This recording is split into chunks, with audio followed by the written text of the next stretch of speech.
asking all of you to feel the energy of these beings who wish to merge with you. Ask them to give you a sign. Say, "My work is for my own upliftment and that of the planet. If you are in alignment with this, welcome. If you are not, don't even come around. I am not available for that kind of nonsense." You need to state this. Be more in charge. There are many things that are necessary to prepare your body to accommodate awareness of multidimensional energy. Yoga, stretching, breathing, and algae and herbs to supplement your body create room for energy to operate. A body is needed that accommodates the vibration of multidimensional intelligence, so perhaps some of your work involves this preparation. Your natural state of being and what you are evolving toward is a multidimensional character who will be able to make peace on this planet and take that peace into other worlds as well. Remember, peace involves a decision that is a standard chosen for your life. Someday there will be many parallel memories to integrate and ideas that suddenly emerge. You will realize that there are layers and layers of yourself experiencing, while a portion of you is so certain nothing is going on. These layers of reality are beginning to split and fragment, and you are moving into new aspects of your abilities and expression. Now, the trick is to catch these things, to spend more time pursuing what you have been inspired to discover over the years.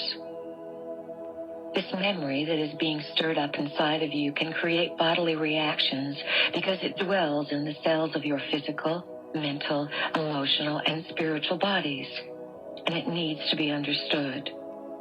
You are growing into something new, and you are building the framework.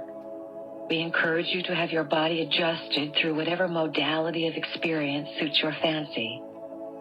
You could use shiatsu, massage, rolfing, rebirthing, or some method through which you are able to access all of your bodies, mental, physical, spiritual, and emotional. Use these methods to move energy beyond any place that may have become stuck.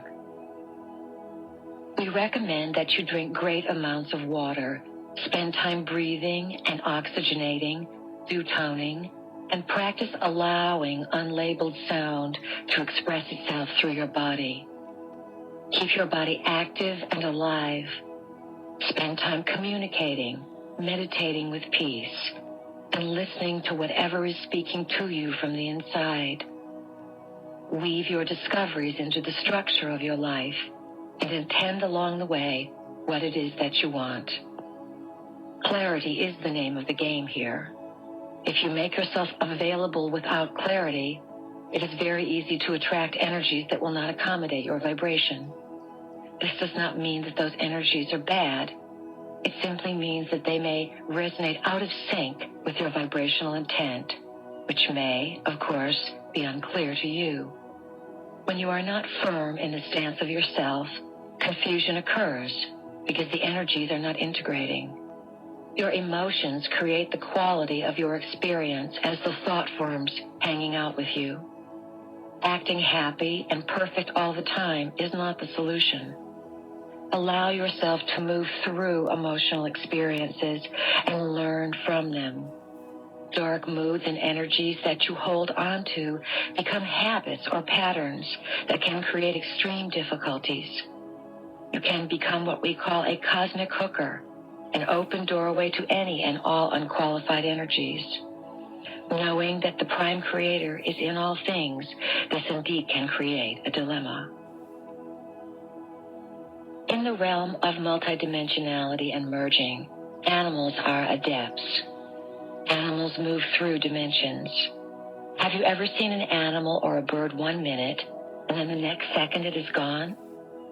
Animals are very concerned with the quality of life, much more so than you are. When the quality of life is in question, the animals automatically migrate towards a more sustaining reality. They remove themselves into other domains of existence where they are programmed to survive.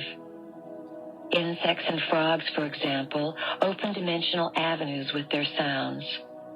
Others may travel on sound. Everything dreams, journeying into many realities. You can best relate to the concept of dreaming, knowing that when you sleep, you go into another world that does exist. Everything exists because it is connected, whether memory is open or not. Beetles, earthworms, and frogs know they go from one reality to another. They go into other worlds, yet they are right here in this world. Many very intelligent forms of life can manifest themselves by merging with the animal and plant kingdoms. In this way, they can come peek into your reality. Now, these many intelligent forms of life want to merge with you, the library cards. The way they can access the library through you as humans is quite different from the way they can access the library by coming in as squirrels. You are complex. You have a tremendous amount of knowledge inside of you. And as you prepare yourselves to merge with other forms of sentient existence, you will be able to bring peace to your planet. You will be able to bring a magnificent new upliftment, a new way of being, a new prayer. It will seem as if it is coming out of you, and yet you will know that it is more than you. Understand that there is a great intelligence in all life forms, and the experience of all life is waiting for you. Open your emotional selves and employ the vital force of love as the key to your own spiritual evolution. The living library's doorway in your body is your genitals, and if you learn how to use this doorway, it serves as an opening into the records of time. Sexuality aligns your body into a state of healing and opens gateways to the stars. Sexuality in a bonded, loving relationship can be profound and take you into other worlds, revitalize your body, and remind your body of its most idealized patterns. Using sexual expression to regenerate yourself rather than degenerate yourself is the ideal you will pursue. Dealing with sexuality involves dealing with hormones. Sex excites the very core of your cells, and the light-encoded filaments become entwined with one another. In a magnet, the energies all line up and face the same way. When you become sexual and do the dance that starts in your hormones, your whole body lines up in one direction. When you and another individual are lined up, you are like the North and South poles. Your body turns into a magnet. When you and another individual achieve a heightened state of electromagnetic force, you pull on one another and create a balance between each other. When you get really good at this, you will not even have to touch each other. You can create this web of love between you, and it is through this force field that your inner bodies arise and go into other worlds. We think sexuality is one of the most exciting gifts you have been given, and we want to guide you further along this journey so that you can have a better time on Earth. Love yourself and love Earth because they are one and the same, and that means every part of your body. You need to talk about sex. Make a commitment to accept every area of your body and to draw a partner to yourself who will honor every area of your body. Know that your partner will be wanting and willing to pioneer this glorious part of your God-Goddess force. You inherit the blueprint of every person with whom you have sex, so you have not only your own stuff to deal with, but theirs as well. When your body comes together with another's, your chakras are stirred and your kundalini is moved. If your kundalini is only moved into your lower two chakras, and it is not a full body infusion, you can have hooks into the other person's auric field, and they can have hooks into yours. This is why it is important to be very selective about who you are going to have sex with. Make sure, if you are going to go for it, that you have some kind of bond and commitment, and that you plan on working things out. Because in this day of accelerated time and sped up energy, you can take on everything from someone else. Sex is wonderful. It is absolutely one of the most glorious gifts that you have as a human being to discover your identity. However, you must learn how to use it. No one has educated you on the ramifications of the energy link that comes from having sex with people. You may want to do a number of ceremonies or rituals with the intention of releasing people's energy from your field. Smudging is a very good ritual to clear your energy field. Churches all use it. Many institutions use incense or smoke of some kind to clear energy. Smoke is multidimensional. When you smudge, it is an indication you are taking a step to cleanse, clear, and release the energy so that there are no attachments. You may want to smudge your body and smudge your home. If you are a man, when you have sex, you can learn to retain the sperm and not ejaculate. There are certain techniques to do this. Pressing on the perineum, the small area between the anus and the scrotum, holds the life force inside the body, and the orgasm changes. Humans have been tricked into having genital orgasms, which are localized experiences, rather than full-body cosmic experiences. If you think about how many bodies you are, you will realize that you can experience orgasm in all of these bodies. So as you reconsider and redefine how you are pleasured, you begin to experience different ways of receiving pleasure, and you move out of the locality of the genital area. There is also tremendous excitement that can come from looking into each other's eyes, exchanging the strands of DNA. This is the heart connection into the eyes of the soul, the heart of the soul. Of course you can close your eyes. However, a tremendous amount of eye contact changes the experience. You may also wish to work with your chakras, touching especially each other's heart chakras. Put your hand on the heart chakra of your partner and keep your hearts open. Perhaps you can change your focus during intercourse to not reach climax immediately. Have fun and build to the point just before climax, then hold that frequency, subside to a point, and build it again and again. Take some time with it. When you honor the process, spending hours doing so, because this creates a deep intimacy and the experience will last you so much longer. The rejuvenation or regeneration of the life force occurs when there are hours and hours of intimacy, with your eyes open and you learning to get your body to do what you want it to do. An orgasm is not a local event. There are people who can have their ears tickled and have orgasms. There are people who can have their wrists tickled and have orgasms. You can have orgasms when you dream. You can have orgasms when you are out of your body. The orgasm is misunderstood. You think it is a local event of the genital area. It is not. It is a cosmic event that has been interpreted to be localized so that you would miss the point. It is an ongoing pulsation of godhood and goddesshood, of pleasure and of connecting to the pulse of existence. So it can occur anywhere. If you were really tuned in to your sexuality, taking a bite of delicious food could send an orgasm through you if you were that free.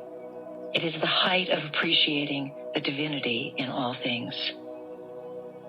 There is nothing wrong with masturbation. It is a fine practice if you learn to honor your body and the rightness of stimulating certain feelings within your body. Masturbate without projection, without shame, and without dragging varieties of unknowns into your body through thought. It is tricky, like everything. It is a fine art form, but it is not to be practiced solely as a form of release. If you are using masturbation to release tension, then you need to reconsider. If you have never masturbated, then how can you expect to have sex with someone else and expect them to know your body when you don't know it yourself? Sexuality will take on a whole different value and become one of the most important forces discussed as earth changes become more pronounced. As your society disintegrates, you will want to reevaluate everything. You will want to be close, to be committed, and to have a partner you can count on. As you become aware of life extension and understand about everything speeding up, you will eventually experience great movements of rejuvenation. The partners that you choose will be partners you know and have known for tens of thousands of years. If you are female, you can help your male partner open up by accepting yourself and your own body, and by creating for yourself a standard about the kind of man you are available for. You will magnetize this kind of man because he will be willing to learn and change. The male vibrations, in general, are very confused at this time, not knowing for certain what their identity is. They are going to find out that they need to draw to themselves those who will integrate them into these changes. The more you can be stabilized in your love for your body and in your willingness to know what you want and what your intentions are, the easier it will be for men. One of the big taboos in your society has been oral sex. We've said that woman's substance of power is blood, while the substance of power for men is sperm. Sperm carries a tremendous amount of data, while blood can be likened to an elixir of healing, a source of life. Both offer revitalization and rejuvenation. When you share these substances while in a bonded, loving relationship, it is the ultimate in sharing your secret power. It is the ultimate in blending in your identities so that you can remember who you are and why, in this lifetime, you have come together. When you ingest these substances, you create a very deep bonding. It is like drinking or infusing the secrets and sum total of the individuals from whom they came. Again, we will state here that without the ingredient of love, you will never reach this exalted state of achievement.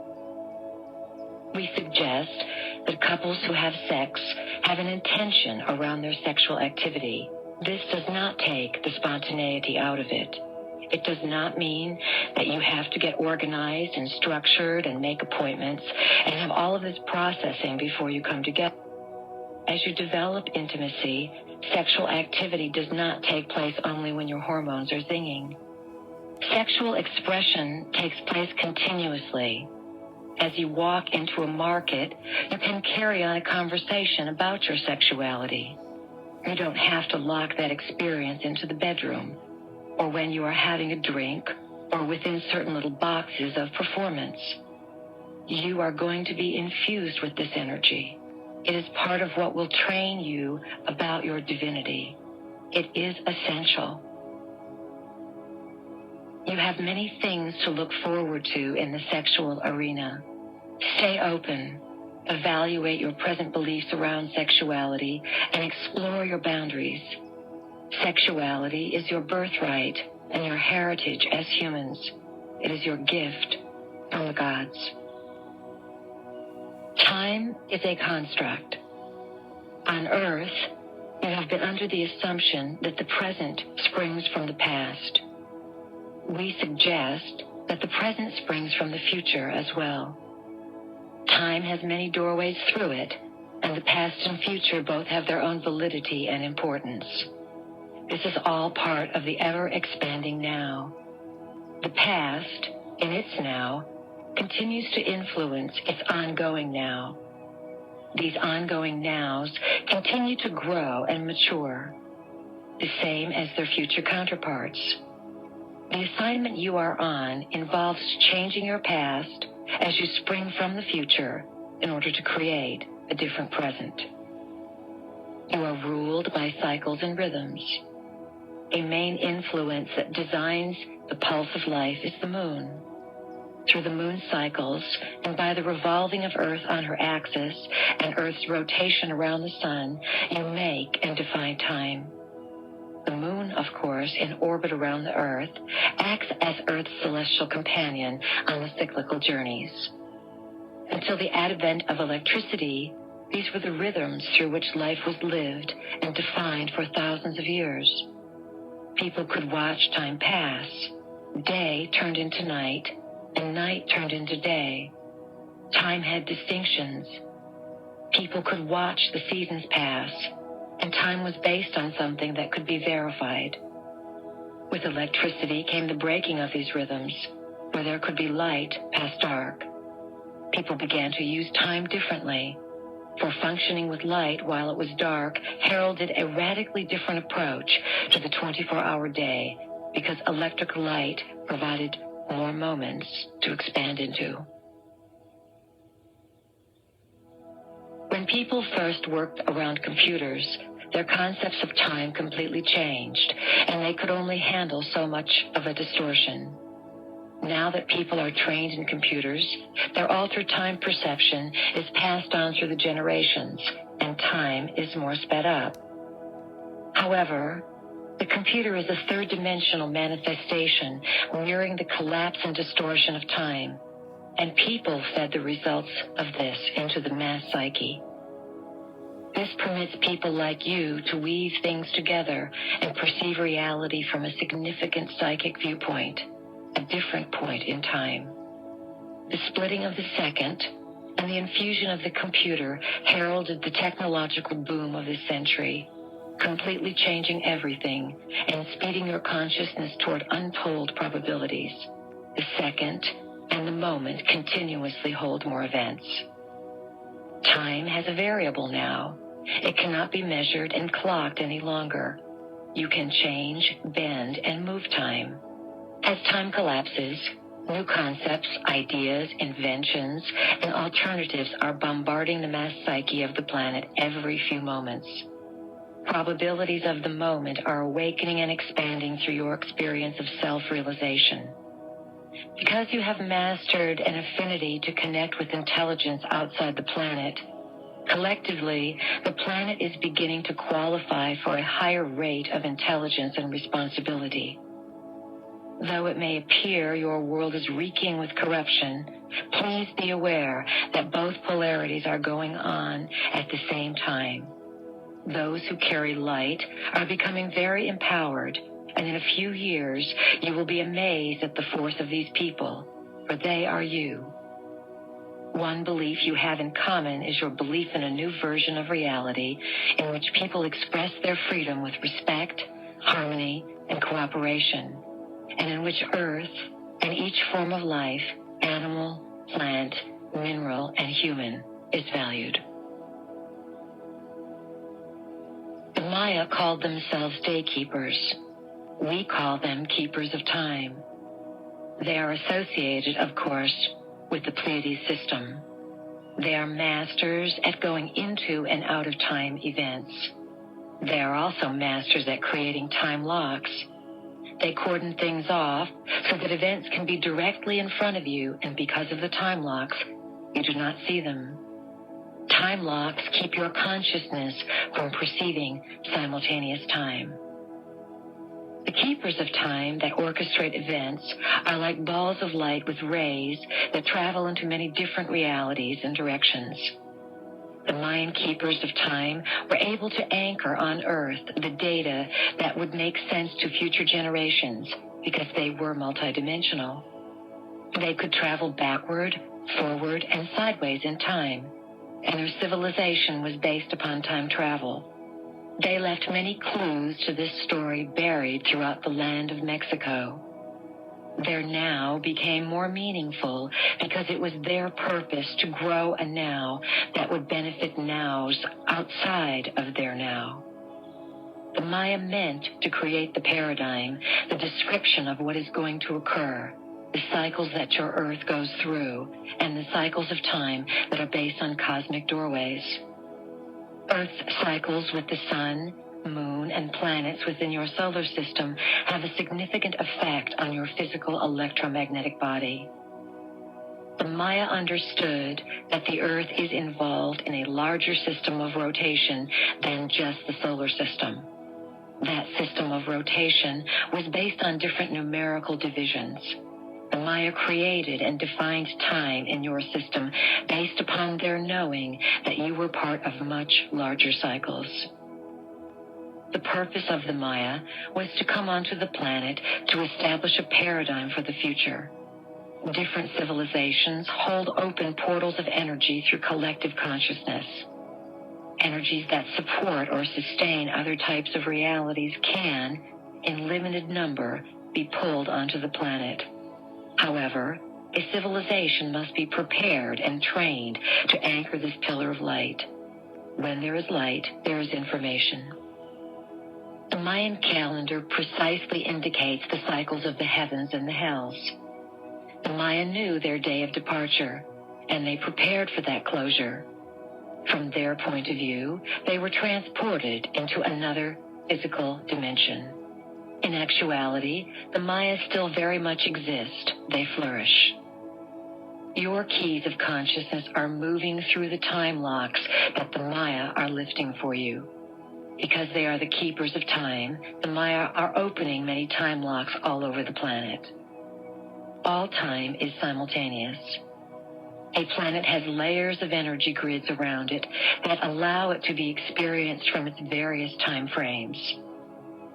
In order to enter a planetary body, you must discover the portals are opening that take you into the realities of the planet where sentient life exists. You can land on a world, and it can look completely empty to you if you don't go through a portal. By going through a portal, you access all the different realities and time frames and corridors that run off this portal. So someone can come back to an Earth that existed 200 or 500 years ago. These realities exist. Layer upon layer of gridworks surround worlds. As these gridworks are shifted and moved, they create different realities and different energies. When you move or shift the grids and pass through a portal, you are able to enter worlds of past, present, and future simultaneously. There are many portals on Earth. There is one in the Mexico-Central America area. There is one in the Sinai, and there is one over Tibet. These are three major portals through which energies come and depart the planet. Ancient crystal skulls are often discovered or kept in portal areas. When people maintain guardianship and ownership of a portal, they also have the ability to access the corridors of time. Those in Tibet could look into the future and see that they were to be invaded, so they made preparations for the times that were coming. They could see what their very seeds, the sperm of the Tibetan monks, would be used for. They could also see why their artifacts had to be hidden, and that they would have to go into exile. Timelines, the fabric of time, and the tubes that run on this fabric of time are all hooked into primary events. Without a primary event, you cannot hook into a timeline. In other words, the secondary and tertiary webs need to be hooked into a primary event so that other timelines can use it as an anchor. The splitting of the atom was a primary event. So was the splitting of the second. Harmonic convergence was a primary event. Primary events can be public or private events, and are events through which the course of history is affected drastically. So, in order to anchor a new timeline onto the planet, there has to be a mass event taking place. A primary event is an occurrence that is registered within the prime webwork in the corridors of time as a pivotal juncture around which all of reality transits. It can be considered an event that is a turning point for the domain in which it transpires. Harmonic convergence was an orchestrated event impulsed from the future. It was sent from the future into the past and then reorganized into the present to create a hole through which the secondary and tertiary nets could be built and find a link onto the planet. What was the link? If these webs needed a primary event to link onto, what was it in the primary event that gave them the hold? It was the consciousness of the people. The libraries are on a version of the primary web that is closed down and inactivated. The libraries are guarded. It is not easy to get into a library these days, especially from the future. So the underlying time corridors are being constructed. Many, in order to own certain territories or to have greater influence over them, route specific timelines together. They have as many timelines link into each other as possible, or they avoid as many as they can, depending upon what the purpose is. When the secondary and tertiary events are established and built, it means that there will be a major opening in the corridor of time. This opening will allow many to come through the so-called officially approved channels. They will find an underground movement and doorways that simultaneously open in many other directions. The Maya, those master tricksters of time, have left you a number of clues with which to play this game. The Mayan calendar is well worth considering, as it marks a time of ending and a closure at the winter solstice in December 2012. When that last stretch of time is completed, there will be a dimensional shift upon this planet.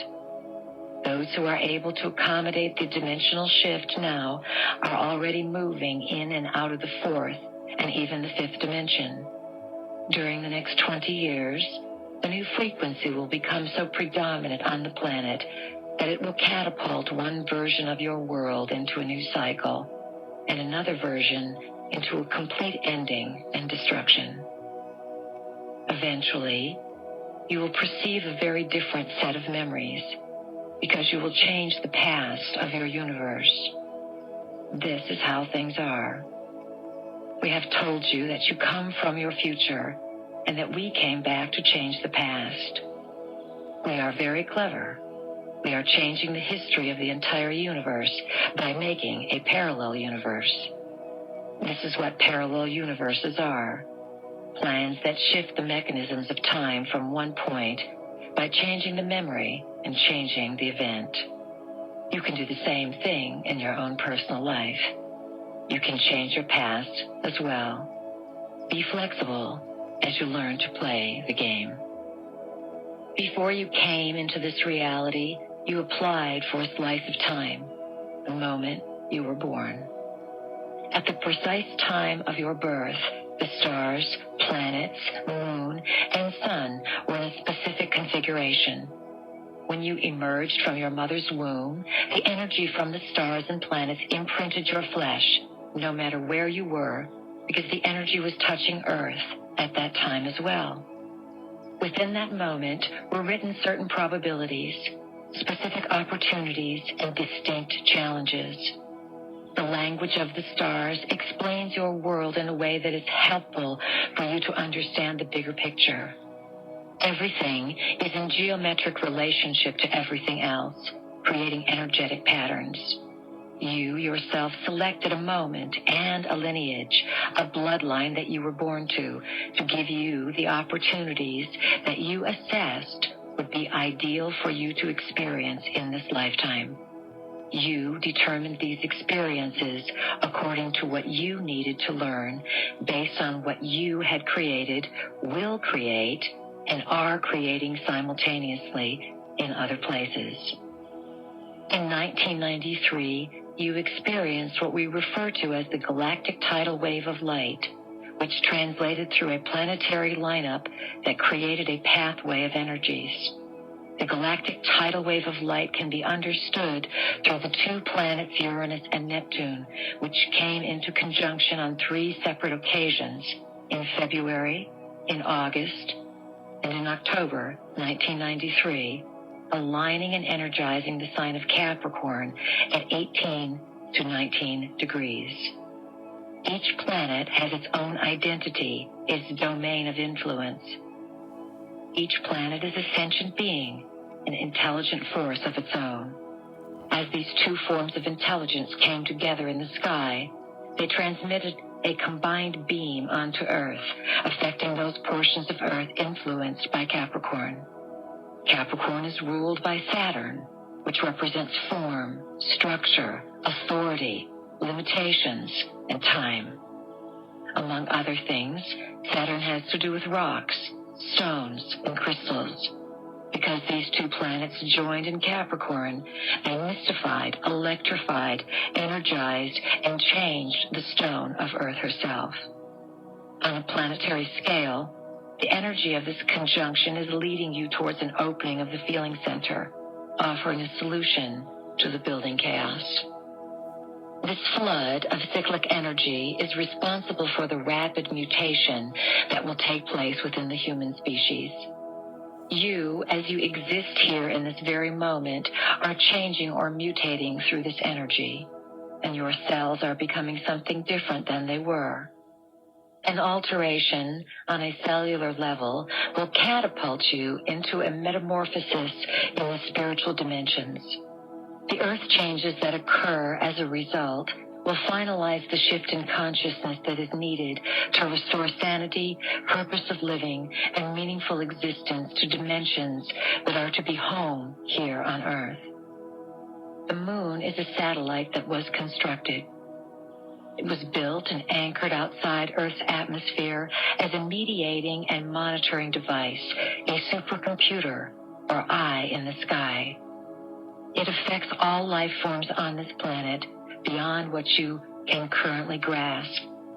In your history, there are references to two moons around Earth. You don't hear of this often, but there are those who know. At this time, the moon is quite controlled. Some people are gravely affected by mania and craziness from the moon. Extraterrestrials and others have many bases on the moon, and those from Earth have little influence when it comes down to it. It is the extraterrestrials who really operate it all. Your technology, though rapidly advancing, cannot begin to compare with the biotechnology of sentient space travelers. You are newcomers to the game, and you miss a vital key where your senses and the essence of your physical world structure reality in a particular way. You constantly translate data and, like interpreting a dream, condense the experience into physical boundaries where you find you can explain less and less. All is thought in mental architecture with a construction crew in many realities. The sun is the governor of your solar system and is the seat of intelligence that rules this particular locale you occupy. The sun reaches into your domain and reads the vibrations as it touches your skin. It is intimately connected with every aspect of life as you know it.